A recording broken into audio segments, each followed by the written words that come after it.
tusi kubwa kwetu Mombasa sisi ni la kutukania mama zetu na baba zetu. Min almuhit ila almuhit, min aqsa albilad ila aqsaha. Imekuwa kama maji, na unatukana mama mwenyewe yuko pale pale aliyokuzaa, unautaja uchi wake na yeye yuko pale pale, bila hofu wala kuogopa kitu chochote, wala kupata kididi au kigugumizi kutoka katika ulimi wako, bila ukakasi wowote. Mtoto yatafawahu bikalimatin qabiha, na baba yuko pale wala hamuogopi. Miongoni mwa madhambi makubwa mno ni mtu kuwalani wazazi wake wawili. Qila kaifa yal'anu ar-rajulu abawayhi ya Rasulullah, mtu atawalani vipi wazazi wake wawili? Qala yasubbu ar-rajulu aba ar-rajuli fayasubbu abah.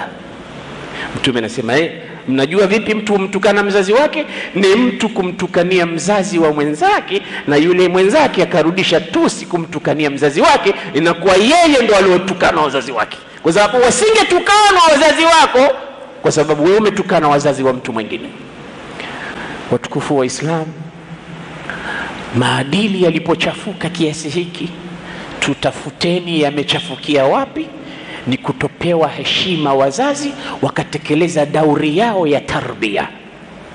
Dauri ya tarbia ya wazazi ambayo imekosekana katika milango yetu, miji yetu, maskani zetu, kila kitu tunapoishi, ni kwa sababu wazazi leo wamekwisha kudharaulika, wamekwisha kunyang'anywa haki zao, hawaheshimiki tena, hawana umuhimu tena katika maisha yetu. Mtu haogopi chochote, hamuogopi baba wala hamuogopi mama, hampi heshima wala hamuangalii kama Uislamu ulivyoangalia. Katika suratu Bani Israil Allah anasema wa qadha rabbuka alla ta'budu illa iyyahu wa bil walidayni ihsana.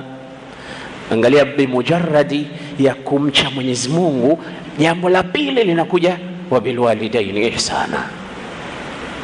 Qadha ay amara rabbuka alla ta'budu illa iyyah, msimuabudu isipokuwa yeye.